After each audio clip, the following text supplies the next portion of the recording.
Hello दोस्तों, कैसे हो? आपका स्वागत है त्रिपान स्टडी सेंटर में। आज जो हम करने जा रहे हैं एमए सोशोलॉजी। एमए के सोशोलॉजी का सेमेस्टर सिस्टम यानी सोशोलॉजी ऑफ डेवलपमेंट बुक है, यानी विकास का समाजशास्त्र। इसका कोड जो है SOCR 413। ये काफ़ी महत्वपूर्ण चैप्टर है एमए के बच्चों के लिए। इसमें हम हर एक पहलू पर विस्तार पूर्वक चर्चा करेंगे और जानेंगे हर एक पहलू को। चलिए देखते हैं आज हमारा टॉपिक क्या है। यह है काफ़ी महत्वपूर्ण है MA sociology semester system SOCR 413 विकास का समाजशास्त्र। ये किताब है विकास का समाजशास्त्र और इसको देखा है सोशोलॉजी ऑफ डेवलपमेंट के नाम से जाना जाता है। और हमारा यहाँ पर चैप्टर जो आया है राजनीतिक आधुनिकीकरण के सिद्धांत। राजनीतिक आधुनिकीकरण के सिद्धांत यानी थ्योरी ऑफ पॉलिटिकल मॉडर्नाइजेशन, जो काफ़ी महत्वपूर्ण है। और इसके अंतर्गत हमारा जो पहला यहाँ क्वेश्चन आया है वो और भी महत्वपूर्ण है कि राजनीतिक सामाजिक के आधुनिकीकरण के बारे में आप क्या जानती हो। राजनीतिक सामाजिकरण के आधुनिकीकरण के बारे में आप क्या जानते हो, क्या आप इसके बारे में बता सकती हो? बहुत महत्वपूर्ण क्वेश्चन है। What do you know about there is a modernization of political sociology. काफ़ी महत्व रखेगा। अगर हम बात यहाँ पर करें राजनीतिक आधुनिक जो है सोशल साइंस का राजनीतिक समाजीकरण का, तो ये काफ़ी महत्व रखेगा। राजनीतिक विकास की तरह राजनीतिक आधुनिकीकरण की व्याख्या बहुत ही मुश्किल है और समाज में सामाजिक संचलन और आर्थिक विकास के नतीजे द्वारा तथा राजनीतिक परिवर्तन को साधारण शब्दों में राजनीतिक आधुनिकीकरण कहा जा सकता है। ये काफ़ी महत्वपूर्ण है कि समाज में सामाजिक संचालन और आर्थिक विकास के नतीजे द्वारा तथा राजनीतिक परिवर्तन को साधारण शब्दों में राजनीतिक आधुनिकीकरण कहा जा सकता है। और असल में आधुनिकीकरण एक निरंतर और लगातार चलने वाली प्रक्रिया है जो कि पेचीदा होने के साथ साथ सर्वव्यापक कही जा सकती है। यानी आधुनिकीकरण की जो बात है वो बहुत पेचीदा है, लेकिन फिर भी ये सर्वव्यापी है। आधुनिकीकरण विकास की तरह ऐसा शब्द है जिसकी परिभाषा करना कठिन है। आधुनिकीकरण एक ऐसी प्रक्रिया है जो कि संसाधनों के विवेकपूर्ण उपयोग पर आधारित होती है। देखिए, आधुनिकीकरण का मतलब ही होता है कि जो संसाधन हमें मिली है उसको हमें विवेकपूर्ण उपयोग करने पर आधारित होती है और आधुनिक समाज की स्थापना का उद्देश्य भी रखती है। और इन परिभाषाओं में दोष यह है कि इसमें आधुनिक शब्द को स्पष्ट नहीं किया गया, यानी जो आधुनिक शब्द होना चाहिए उसका यहाँ पर दूर दूर तक निशान नहीं आया। प्रश्न पैदा होता है कि आधुनिक समाज क्या है? आधुनिक समाज क्या है? और आधुनिक समाज में से समाज को कहा जाता है जिसमें तकनीक का प्रयोग, सामाजिक आत्मनिर्भरता, शहरीकरण, शिक्षा, सामाजिक गतिशीलता, ऐसे सारे तत्व शामिल होते हैं। पश्चिमी समाज में आधुनिकीकरण को परंपरावादी समाज का अंत तथा इसके बिल्कुल उलट तरह के समाज को जन्म होता है।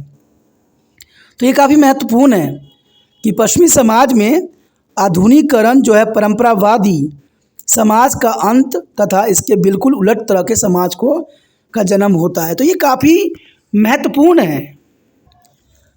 देखा जाए तो हेंटिगटन ने साफ शब्दों में इस बात का जो है वर्णन किया कि आधुनिकीकरण का कोई एक पहलू न होकर अनेक पहलू होते हैं।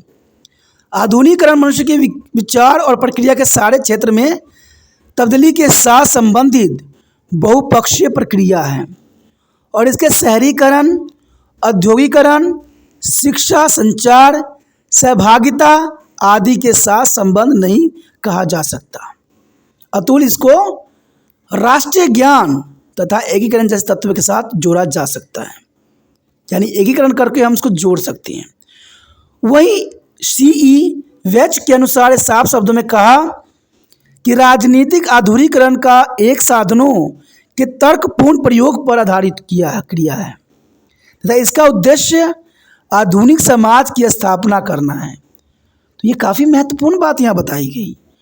यही डेविस लेविस ने भी साफ शब्दों में इस बात को कहा कि राजनीतिक आधुनिकीकरण समाज के भौतिक वातावरण में तब्दीली के कारण राजनीतिक सभ्याचार में ये परिवर्तन लाती है, क्योंकि राजनीतिक परिवर्तन सामाजिक तथा आर्थिक तत्व या कारणों के साथ जोरदार ढंग से संबंधित होता है। तो ये काफ़ी महत्वपूर्ण है। आगे जो हमारा पॉइंट है आधुनिकीकरण की विशेषता, जो देखते हैं आधुनिकीकरण की विशेषता क्या है। हमारे समक्ष जो अगला पॉइंट आया है आधुनिकीकरण की विशेषता यानी कैरेक्टरिस्टिक्स ऑफ मॉडर्नाइजेशन।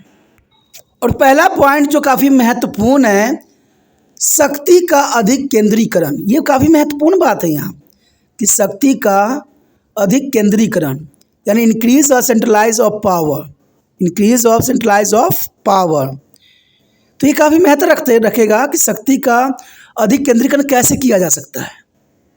तो कहते हैं मनुष्य के जीवन की गतिविधियों के साथ सारी शक्तियों का राज्य तथा राजनीतिक व्यवस्था में केंद्रित होने लगता है। जनरल सी बात है, मनुष्य की शक्ति का जो है केंद्रीकरण राजनीतिक व्यवस्था और शक्तियों में केंद्रीकरण होने लग जाता है। राजनीतिक व्यवस्था ज़्यादा से ज़्यादा शक्ति रखना शुरू कर लेती है। राजनीतिक व्यवस्था का एक ही मतलब होता है कि जितना हो सके शक्तियों को जो है अपने पास संचलित करना। यही तो राजनीति का मेन उद्देश्य होता है। तकनीकी उन्नति, अंतर्राष्ट्रीय मजबूरियां, रक्षा की ज़रूरत तथा संचार के साधनों के विकास के कारण मनुष्य के जीवन का राजनीतिक पहलू आम प्रचलित हो जाए, तब यह आधुनिकीकरण की हालतों की निशानी है। इसका भाव यह नहीं है कि शक्ति एक बिंदु पर केंद्रित होना चाहिए। शक्तियों का विकेंद्रीकरण पिछड़ेपन की निशानी नहीं होती है। शक्ति का विकेंद्रीकरण का अर्थ ये नहीं होता कि ये पिछड़ेपन का शिकार है। राजनीतिक शक्ति महत्वपूर्ण तथा दूसरी शक्तियों की संचरण बन जाए तब राजनीतिक पक्ष के समाज उन्नत माना जा सकता है। देखिए, राजनीतिक शक्ति जो है महत्वपूर्ण तब मानी जाती है जब दूसरी शक्ति का संचलन बन जाए, यानी दूसरे की शक्ति बन जाए और उसको लिए वो अच्छे से अच्छे कार्य करे, तब जो है ये सशक्तिकरण बन सकता है। और अगले पॉइंट की हम अगर बात करें, समाज में अधिक दखला यानी increasing of penetrations in their society, काफ़ी महत्वपूर्ण है। कहते हैं पुलिस राज को बिल्कुल उलट आधुनिकीकरण के लिए सरकार का जनता तक पहुंचाना बहुत जरूरी बन गया है। राज्य का समाज में ज़्यादा से ज़्यादा दाखिल स्वाभाविक ही होती है। यह तब भी संभव होता है जब सरकारें सकारात्मक काम में आगे बढ़कर भाव लोक कल्याण जन साधारण की उन्नति के लिए सरकार की तरफ से काम करना राजनीति आधुनिकीकरण की निशानी है। सरकार के लिए काम करना सकारात्मक बात है, लेकिन सरकार के लिए अच्छे काम करना यह माना जाता है कि राजनीतिक आधुनिकीकरण वाली राजनीतिक व्यवस्था में राज्य या सरकार का जनता में प्रवेश होता है और सरकार की जनता तक पहुंच जरूरी होती है। कल्याणकारी राज्य के विचारों से विकास ने सरकारों काम में असीमित बढ़ोतरी की है। यानी कल्याणकारी राज्यों के अनुसार देखा जाए तो सरकार के काम में काफ़ी बढ़ोतरी हुई है और मनुष्य के जन्म से लेकर मौत तक संपूर्ण जीवन सरकार की पहुंच में ही रहती है। राजनीतिक आधुनिकीकरण की सरकार का यह दाखिल जरूरी है। अब सरकार लोगों की इच्छाओं के अनुसार काम करती है और इसको लोकतंत्र व्यवस्था विकास भी कहा जा सकता है। यानी सरकार जो है लोगों के लिए काम करती है, तो इसे हम लोकतांत्रिक व्यवस्था कह सकते हैं। कहते संचार के साधनों के कारण सरकार की गतिविधियों क्षेत्र में विस्तार काफ़ी हुआ है और इसमें सरकार समाज तक इतना पहुंच जाती है कि व्यक्ति के जीवन का पूरा संचालन अब सरकार के द्वारा ही हो रही है। अगला पॉइंट जो हमारे समक्ष आया है अधिक अंतक्रियाएं, काफ़ी महत्वपूर्ण है। अधिक अंतक्रियाएं कहते हैं आधुनिक राजनीतिक समाज में केंद्र तथा घेरे में अंतक्रियाएं बढ़ती चली जा रही है और राजनीतिक शक्ति के अलग अलग केंद्र आपस में इतनी अंतक्रियाएं करते हैं कि दोनों सत्रों के केंद्र निरंतर आपस में जुड़ जाती हैं। जनरल सी बात है, राजनीतिक शक्ति में एक दूसरे के साथ जो है सभी जुड़े हुए होते हैं और ये काफ़ी महत्वपूर्ण भी रहता है। राजनीतिक आधुनिकीकरण में दो तरफ क्रिया चलती है। यहाँ केंद्र का अर्थ राजनीतिक व्यवस्था और घेरे का अर्थ समाज है। केंद्र का अर्थ राजनीतिक व्यवस्था से है और घेरे का अर्थ जो है समाज से है। व्यवहारिक इसे निवेश तथा निकास कहते हैं। आधुनिकीकरण वाली राजनीतिक व्यवस्था में ये निर्भरता या अंतक्रियाएं राजनीतिक दलों, हित समूह, दबाव समूह, नौकरशाही या संचालक साधनों का निरंतर बनी रहती है। जनरल सी बात है, आधुनिक समाज के राजनीतिक व्यवस्था में अंतक्रियाएं होना, निर्भरता राजनीतिक दलों, हित समूह, दबाव समूह, नौकरशाही संचार के साधन द्वारा निरंतर बनी रहती है। तो ये काफ़ी महत्वपूर्ण है। उसके पश्चात है परंपरागत साधनों का कमज़ोर होना। देखिए ये भी काफ़ी महत्वपूर्ण है। परंपरागत साधनों का जो है आज के समय में बहुत कमज़ोर हो गया है। राजनीतिक आधुनिकीकरण के सत्ता के सूत्रों में काफ़ी तब्दीली आ जाती हैं और परंपरागत समाजों में सत्ता सूत्र आम तौर पर कबीलों के राजा महाराजा, धार्मिक गुरु और पारिवारिक मुखिया आदि होते हैं। ये तो आप भी पता होगा आपको भी कि कबीले के राजा महाराजा, धार्मिक गुरु और पारिवारिक मुखिया आदि होते हैं और लोग सत्ता के इस केंद्र को आदर से देखते हैं। पर राजनीतिक आधुनिकीकरण के नतीजे द्वारा सत्ता के इन पुराने सूत्र का या तो अंत होने लगता है या वो काफ़ी कमज़ोर पड़ जाती है। आपने देखा होगा कि परिवार में ही देखें, जब बच्चे बड़े हो जाते हैं तो माँ बाप की जो है काफ़ी उनकी पकड़ कमज़ोर हो जाती है बच्चों के ऊपर और बच्चे वहाँ पर अपना चलाने लग जाते हैं। तो यही बात यहाँ बताया गया है कि जब राजनीतिक आधुनिक नतीजे द्वारा सत्ता में पुराने सूत्र या पुराने सूत्र के अंत होने लग जाते हैं और वो काफ़ी कमज़ोर पड़ जाते हैं और राजनीतिक सत्ता में के उच्च मानने लग जाते हैं। इसमें धार्मिक परंपरा, पारिवारिक और जाति की सत्ता की जगह लोकतंत्र और राष्ट्रीय जो है राजनीतिक सत्ता द्वारा ले ली जाती है। यह आम बात है, आपने देखा ही होगा, कई क्षेत्रों में ये देखने को मिला है। परंपरागत सूत्रों कमज़ोर होने से उनकी जगह जो है राष्ट्रीय राजनीतिक सत्ता की अपना राजनीतिक आधुनिकीकरण की सबसे बड़ी विशेषता देखने को मिलती है कि ये राजनीतिक आधुनिकीकरण की सबसे बड़ी विशेषता के रूप में आप देख सकते हो। अगला पॉइंट हमारा है विभाजन तथा निपुणता, डिफरेंटेशन इन स्पेशलाइजेशंस। यानी देखा जाए तो राजनीतिक व्यवस्था तथा समाज में आपसी संपर्क बहुत बढ़ गए हैं। राजनीतिक व्यवस्था और समाज में आपसी संपर्क बहुत बढ़ गए हैं आज के समय में। सरकार मनुष्य के जीवन के विभिन्न पहलू की उन्नति में खुशहाली के लिए ज़्यादा से ज़्यादा काम करती है। कहते हैं बहुत ही ज़्यादा से ज़्यादा काम करती है, जिस कारण राजनीतिक संस्थाएं जटिल होती चली जा रही है, पर उनके काम करने की कुशलता बढ़ जाती है। काम करने की जो क्षमता होती, कुशलता होती है, वो बढ़ जाती है। सरकार को अपनी संस्थाओं के विभाजन नहीं करना पड़ता है, अतुल उसमें निपुणता लेकर आनी जरूरी हो जाती है और इसके अस्तित्व में न होने के कारण आधुनिक युग में सरकार अपनी जिम्मेवारी को पूरा नहीं कर सकती है। इसलिए राजनीतिक व्यवस्था में राजनीतिक संस्थाओं का विभाजन तथा निपुणता जरूरी हो जाती है। तो ये काफ़ी महत्वपूर्ण है। अगली पॉइंट की अगर हम बात करें, अधिक लौकिक हिस्सेदारी, इंक्रीजिंग ऑफ पॉपुलर पार्टिसिपेशन, यानी अधिक अलौकिक हिस्सेदारी। राजनीतिक आधुनिकीकरण का मुख्य आधार भी माना जाता है कि संस्थाओं पर प्रक्रिया की लौकिक हिस्सेदारी मानी जाती है। विकासशील राज्यों में राजनीतिक में लोगों की हिस्सेदारी के मौके तो प्राप्त होते हैं, पर लोगों की राजनीति के प्रति उदासीनता और ऐसे करने में रुकावट बनती है।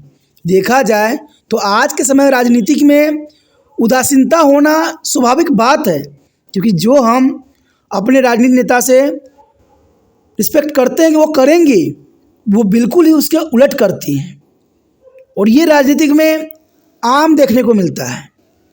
और एक कल्याणकारी राज्य में लाभ का बांटना विभिन्न वर्गों के लोगों में तो हो सकता है, जब लोग राजनीतिक तौर पर सक्रिय होने के कारण उनमें हिस्सेदार बनना पसंद करते हैं, पर जिम्मेदारी ऐसी होनी चाहिए कि व्यक्ति अपनी जिम्मेदारी को समझते हुए हिस्सेदार हो। तो जनरल सी बात है, देखिए ये बात साफ है कि अगर राजनीतिक में है व्यक्ति और उनको जो है हिस्सेदारी दी गई है, तो उनको जो है अपने हिस्सा की सारी जिम्मेदारी जो है बखूबी निभाना चाहिए। लेकिन देखा जाए तो हमारे राजनीतिक में ऐसा नहीं देखने को मिलता है। आज के समय में राजनीतिक में सिर्फ राजनीतिक नेता अपने कुर्सी बचाने के होड़ में लगे रहते हैं और वो जनता के हितों को त्याग देते हैं और जनता की तरफ नज़र भी नहीं करती। और आम जनता बेचारा हर समय तकलीफ़ों से जूझ रहा होता है और ये जूझना आम है।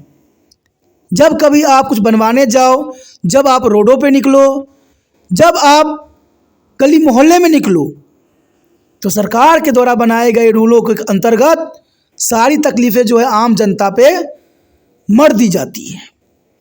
कहते हित समूह, दबाव समूह, राजनीतिक दल आदि इस क्रिया को सफल बनाने में योगदान डाल सकते हैं। देखिए, राजनीतिक में एक ऑपोजिट पार्टी होती है जो सदैव जनता के हितों की बात करती है, चाहे सरकार जो भी कदम अच्छा उठाए चाहे गलत। ऑपोजिशन पार्टी जो है हमेशा उसको गलत सिद्ध करने में लगी रहती है। और देखा जाए तो एक तरह के दबाव समूह है और ऐसे ही दबाव समूह कई हो सकते हैं, एनजीओ भी हो सकती हैं जो सरकार के कामों का आईना दिखाते हैं। और सबसे बड़ा दबाव समूह तो न्यूज़ चैनल होती है जो सरकार को आईना दिखाने के लिए सदैव अग्रसर रहती है।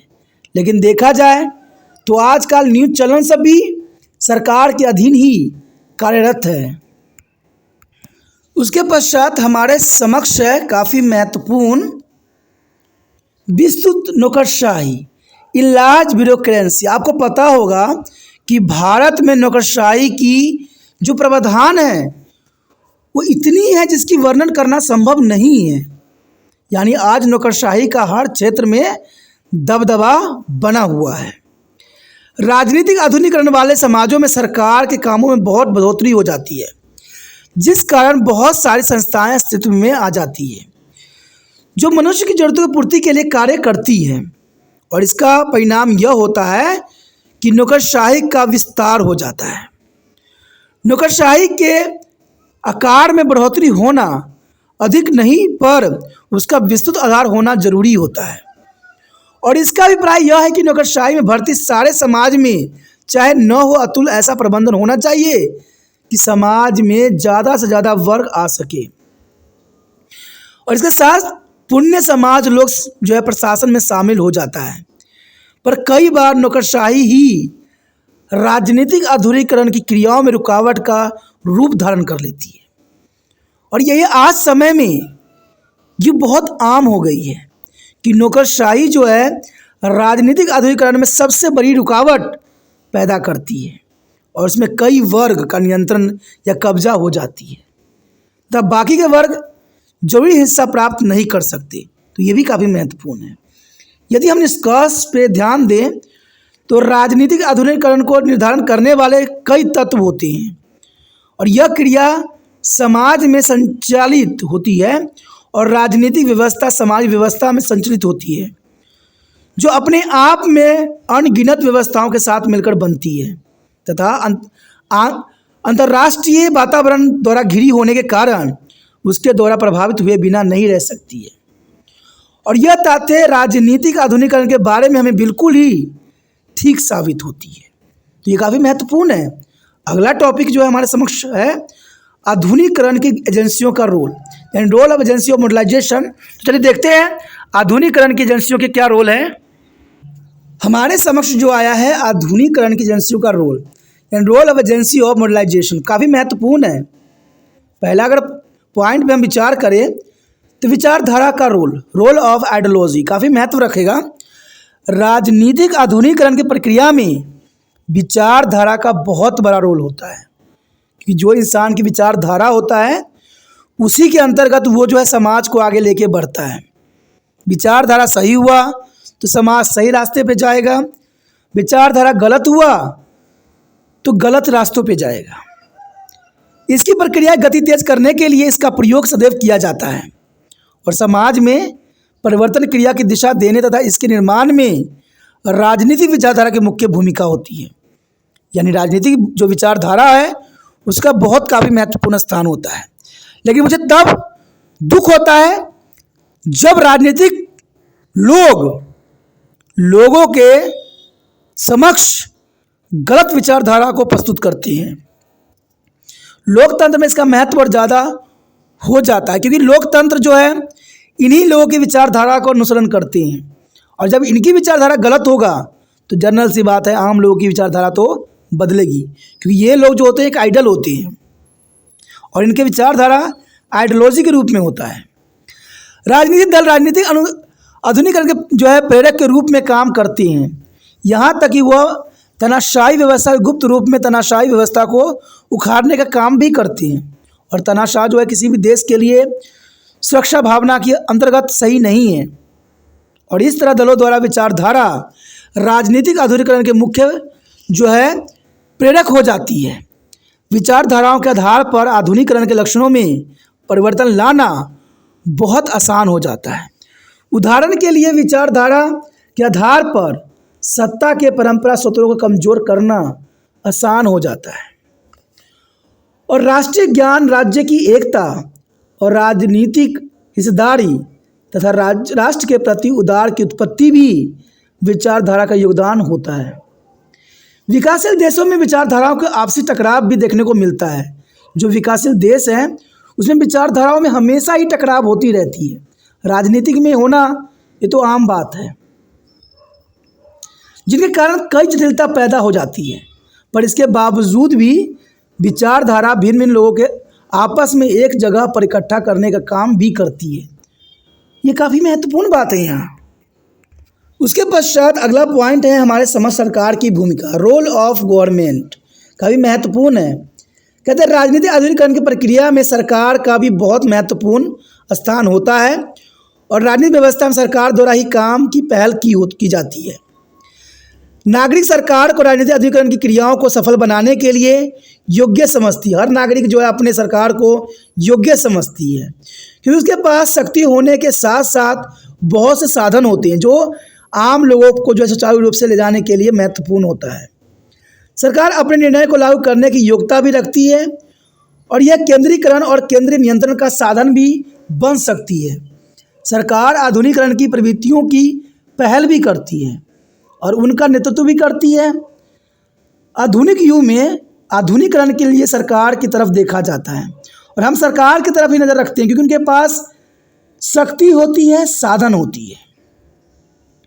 सरकार आर्थिक, सामाजिक, सभ्यचारक और राजनीतिक क्षेत्रों में बहुपक्षीय प्रगति के प्रेरक बनकर राजनीतिक व्यवस्था को आधुनिकीकरण की आधारभूमि तैयार कर सकती है, और सरकार शक्ति का प्रयोग करके समाज में परिवर्तन लाने के लिए योग्यता भी रखती है तथा क्रांतिकारी परिवर्तन सभ्य भी हो जाती है। राज्य के पास सर्वश्रेष्ठ शक्ति होती है जिसे परिवर्तन को वास्तविक ही नहीं बन सकती है, अतुल ऐसी रुकावटों को दूर भी कर सकती है जो परिवर्तन के रास्ते में आती है। यानी देखा जाए तो सरकार के पास हर चीज़ करने की व्यवस्था होती है। अगर सरकार चाहे तो कहते हैं देश को जन्नत बना दे, और सरकार चाहे तो देश को जो है कब्रिस्तान बना दे। This topic was सब till सरकार पे this. डिपेंड करती है। We will be आप do सोचते the होंगे next topic in the next सारी जो part. सरकार If करती है, you दंगा फसाद like it, सरकार के then अंतर्गत ही होती please है। like, हाँ जी, share, सब subscribe सरकार and के share अंतर्गत ही the होती video है। as a सरकार मैंने कहा ना, सरकार much as a नियंत्रण में possible. हर चीज Do रखती not है। things तो subscribe देश जो है and save in your विकसित हो mobile. जाती है। जब सरकार जो है कुर्सी के लालचों में पड़ जाती है तो सरकार जो है देश विकसित कभी नहीं होती है। उसके पश्चात हमारे समक्ष है बुद्धिजीवी तथा विशेष वर्ग की भूमिका।